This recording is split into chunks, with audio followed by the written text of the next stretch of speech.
Welcome, everyone, to the Girlfriend Book Club's monthly discussion. I'm Shelley Emling, the editor of the Girlfriend newsletter. I'm also the moderator of the Girlfriend Book Club.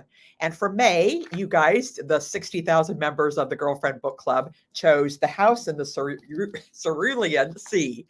And we're so pleased that you did. I read this book last week and I absolutely loved it. I ate it up in like 2 days. It's such a great book. And we're so pleased that tonight we have with us TJ Klune, the author. And so welcome, TJ.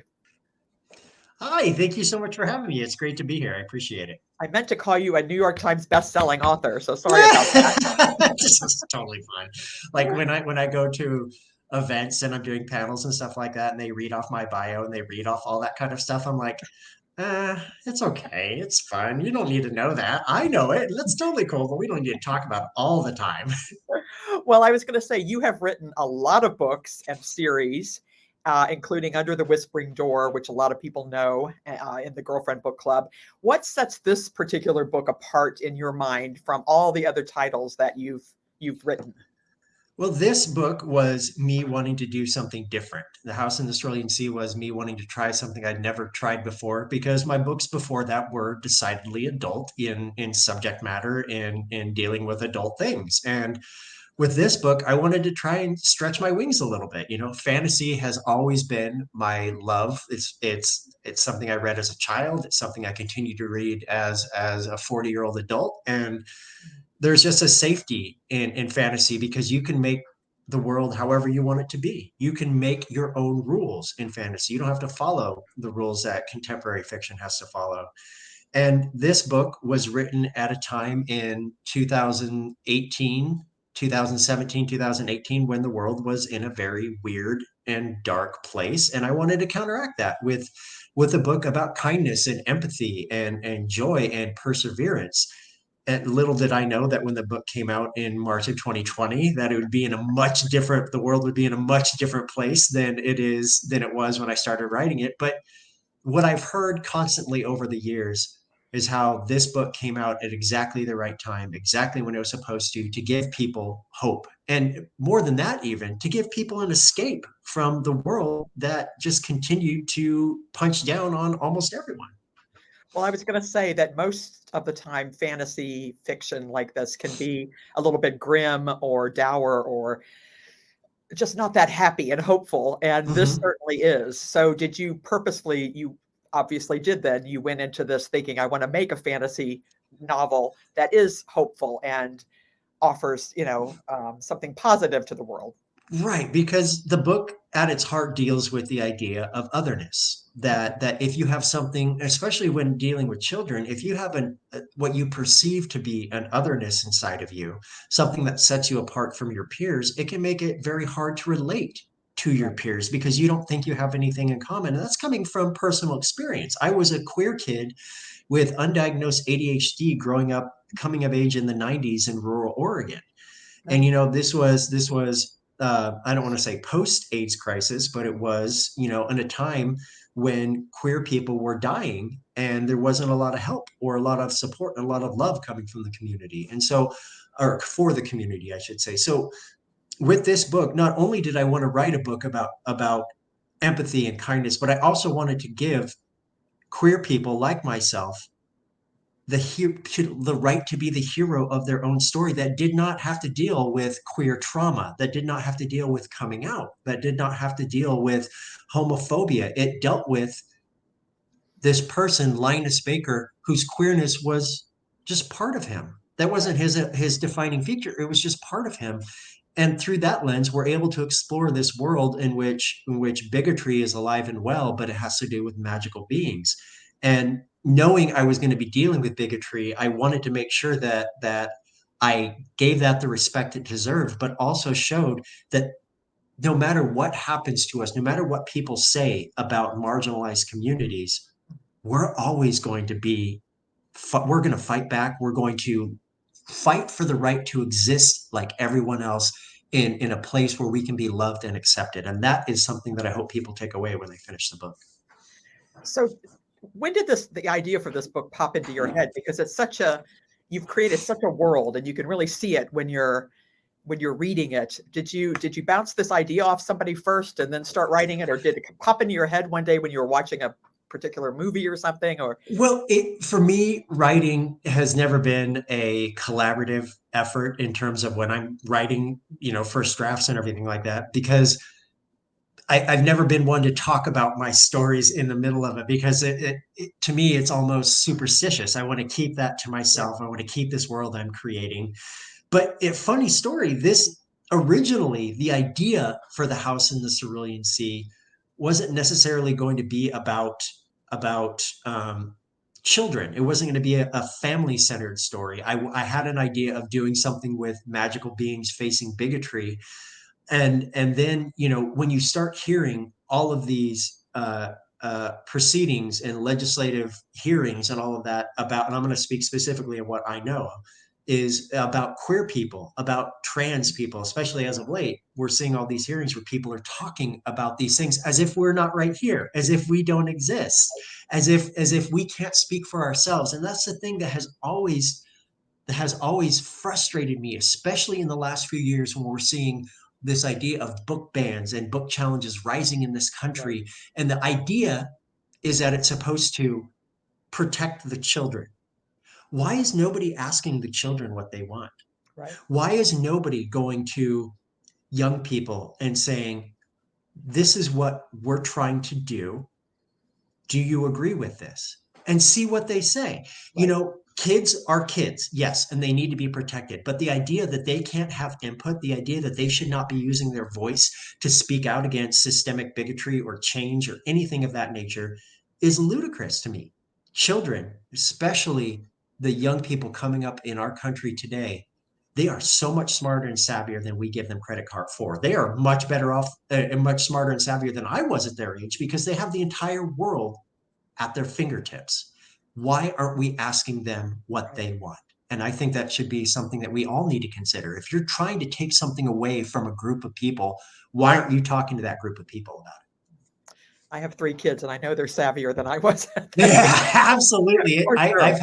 I've been very lucky to speak to many children or young people over the years, and it is almost frightening how much smarter they are than I Yeah. ever will be.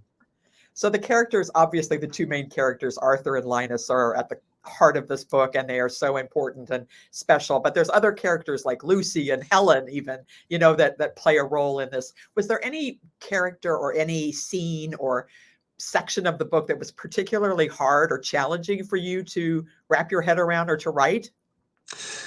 Not necessarily. I think the biggest thing, maybe if I did have any issues, I think the biggest thing, and it's a trap that a lot of writers fall in, is when you make children too precocious, when you make children too otherworldly. Granted, these children are, in essence, otherworldly in that they're different, but at the same time, they're still children.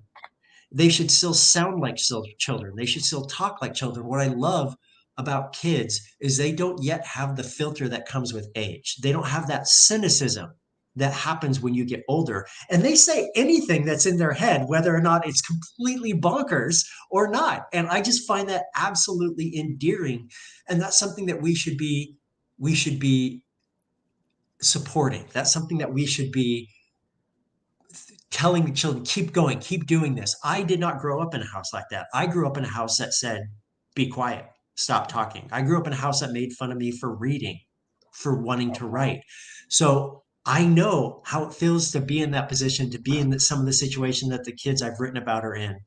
But at the same time, the hardest thing for me was making sure that no matter which child was speaking, that A, it sounded like something that that child would say, Right, and B, that it sounds like something an actual child would say, which is why it's important to me to show their growth through the book, to show that they are, while they are children, they unfortunately have to deal with some bigger issues, and it shows them learning about what those issues are. right. So what's your writing process like? Do you write from 9 to 5 every day, or do you? No, that would make me go out of my mind.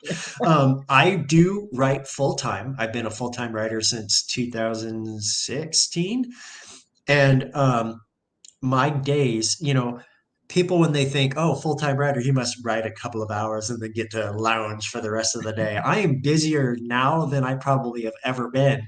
And this is a 40, 50, 60 hour a week job that I do. And it's not just writing, it's marketing, it is Yeah. promoting, it is answering an abundance of emails that never end ever.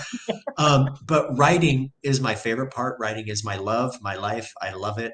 And when I'm writing, I tend to write when I'm really getting into a book, I tend to ignore everything else around me, for Right. better or worse, and write. And I write fast when I'm in it. Like the House in the Cerulean Sea, the research, the lead up, creating the what I call the book Bible, which is basically all the little details that I'm keeping track of. That took about 6 months to write. And then Mm. when I actually sat down to write the book itself, The House in the Cerulean Sea took me about 3 months to write from beginning to end. Wow. That's pretty That's amazing. well, that's what all that preparation Yeah. beforehand is about. That's why I always want to make sure that I'm as prepared as I can be. So when I get into the book, I'm not having to stop halfway through going, oh no, I totally don't know what I'm doing now, even though that still sometimes can happen. Yeah. But it's better when I have a guide, a roadmap for myself. So we were talking earlier about how this book was actually published at the start of the pandemic in Yeah. 2020. And Yeah. here the Girlfriend Book Club chose it as our May book, and many of them are now reading it for the first time. I know I read it for the first time. Mhm. So has the enduring love and affection for this book over these last couple years surprised you, or not? Absolutely. I mean, look, eh, do I want, when a book comes out, do I want it to do well and, you know, have a lot of people read it? Absolutely. But The House in the Cerulean Sea, it was my first book with my new publisher, Torrin Macmillan. Mhm. B, it was leading up to my very first nationwide tour that I was going to go on for in support of the book. Yeah. And then the Thursday before that, Tuesday, March 17th, I got a phone call at like 6:30 at night from a New York City area code. And I was like, oh no, what is this about? And of Uh-oh. course, it was like some big higher up at Tor saying, hey, have you heard about this thing called COVID-19? It looks like it's getting it looks like it's starting to get a little serious. So we're canceling your tour and we're bringing everybody that's on tour right now is coming home, because we don't know what's going on. And then my book came out 5 days later. And that's the week, of course, the pandemic exploded in the United States and everybody was freaking out. And here I am, with my little book going, do you want to read a book about kindness and the Antichrist? It's cool. I like it. I think it's good. And then 8 months later, it got on the New York Times bestseller list for 8 weeks. And then just recently, last month, actually on the third anniversary of the book, we were able to announce that it had just sold over 1 million copies in North America. And it's insane. It's absolutely insane. It's humbling. It's ridiculous. It's ludicrous. Like, why is this happening? I have no idea. But at the end of the day, it is the fact that this book has spoken to so many people in what has amounted to a very difficult time for the entire world Right. is, I don't know, it's something I haven't really been able to grasp or quantify to myself. But at the same time, I'm like, how is it possible that this book is 3 years old and is still going as strong as it did? I don't know the answer to that. And all I can say is I'm just absolutely absurdly grateful for it. Have you received a lot of emails from young people reading this book? Oh gosh, yes, all over the world. I've received. Well, what's so funny is I receive so people emails and messages from readers all over the world, but the ones that I find the most endearing, I should say, are the ones that come from older people who are like, for example, I get a variation of this phrase very often. I am 70 something years old. I am a straight white person, a woman, man, whatever. Yeah. I'm not the target audience for your book, but I picked it up and I loved it. And I was like, that's you're the target audience. This book Yeah. isn't the yes, this book is about certain types of people, but this book is for everyone. It's for absolutely everyone who wants to read it. Right. But I will say the most affected I have ever been from a message from a reader was deep in the pandemic. This would have been in the fall of 2020 or early 2021. I was on Facebook trying to do a post. I don't use Facebook very often, and I never check direct messages ever on any social media. It's just to keep myself safe and my brain sane. Yeah. But I randomly saw a notification popped up, and I clicked on it by accident, and it was a direct message. And at the very top of this message, in brackets, were the words, "This is such and such's father. Me and my husband read The House in the Cerulean Sea with our son, and he wants to tell you about the book."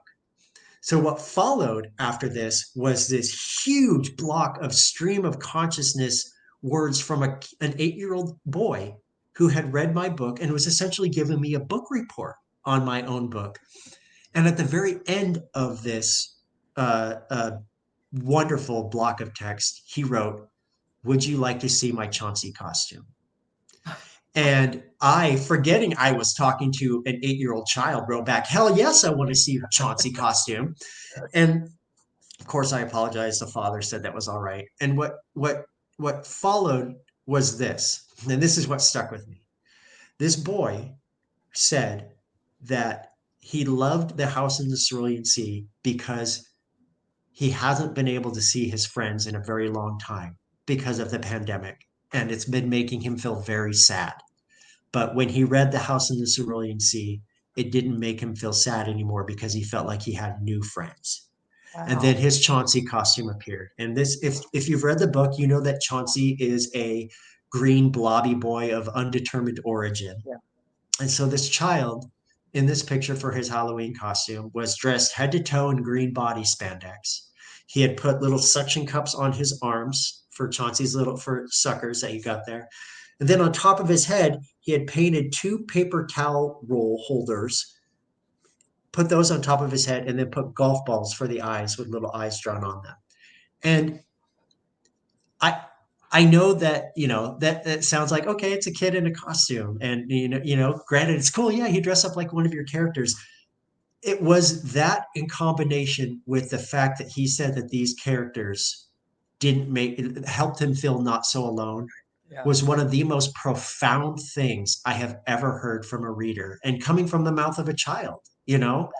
I can't imagine. I know what I went through during the pandemic. I know how much it affected me. I can't imagine how it affected everyone else. But to hear it from the mouth of a babe saying, "Your book helped me not feel so alone," that's why I do what I do. Right. At the end of the day, if even only one person reads my books and walks away from it thinking I can maybe be a better person or I can help make the world a better place, then I've done my job. Yeah. That's what I set out to do. I've done my job. And I can, regardless if a book gets on a bestseller list, regardless if it wins awards or sells however many copies, if that one person Yeah. can view the world just a little bit differently, that's the most important thing I can do. Well, you've done your job, I think. Uh, Thank you. I have just 3 more questions. And one, I'm Okay. just curious as to why you decided to make one of the characters, Lucy, the Antichrist. Lucy was the first child that I thought of. As a matter of fact, when I get ideas for books, what typically happens is the characters will start speaking to me. I'll start hearing them in my head, and Lucy would not shut up at any point. I knew he wasn't going to be the main character, but I knew that he was going to be a very important character. Right. The reason Lucy is the Antichrist is to combat or to further explore the idea of nature versus nurture. You have such an extreme in Lucy in the fact that he is the Antichrist. And I had this thought that I just could not shake out of my head. So the Antichrist is supposed to be this terrible world universe ending thing. But what if they were just a child? Yeah. And what if that child, after being told their entire life that they are going to be this terrible, awful, horrible thing, what if they were put with a person like Arthur Parnassus, who instead of trying to beat the idea of the Antichrist out of this child, either with words or physically, as some of the other children have discussed that they went through, Right. what if it was met with kindness, empathy, understanding. They're willing to talk things out. They're willing to help grow and learn. What would that look like? What would any child be given that opportunity? But what would it be like for a child like Lucy to Right. be given that opportunity? And I just find it fascinating that we have this idea of what evil is and what evil could be. And a lot of people think, okay, it starts when you're young. It starts with the idea of is it your nature, or is it something you're born with, or is it nurture, how you were raised? And I wanted to explore that dichotomy because I think that while nature versus nurture exists in reciprocity in reality, I think that to have a character like Arthur with a character like Line or Lucy will show that no matter what, humanity and empathy will win out every single time. Right. So I know you have a new book coming out. I think it's Yes. next week, right? Yes, on Tuesday, April 25th. I am so excited for this. In the Lives of Puppets, I believe is Yes, the title. I it just wondered if is. you wanted to tease it up a little bit and tell us a little bit about what it's about. So it is the ending of what I officially call my kindness trilogy, which is started with the House in the Cerulean Sea, continued it Under the Whispering Door, and finishes it in the Lives of Puppets. They're not related by characters or universe or story, but what they are related by is the idea of what does kindness look like to people. For the House in the Cerulean Sea, I asked, what does it take to show kindness to others? In Under the Whispering Door, I asked a much harder question, at least to me. What does it take to be kind to yourself? And then in the Lives of Puppets, the finale, I ask a much harder question, a much bigger question, something that I think about all the time. If there is a person who has done what is inarguably a terrible thing, an awful thing, a life changing thing, what does it take to show kindness to that person? What does it take to show empathy to that person? And what does it take to show forgiveness? And who has the right to forgive? Right. Is it the offended person? Is it the injured party? Is it the party? Is it that party or community that party represents? Who has the right to forgive? In the Lives of Puppets is a queer retelling of Carlo Collodi's The Adventures of Pinocchio.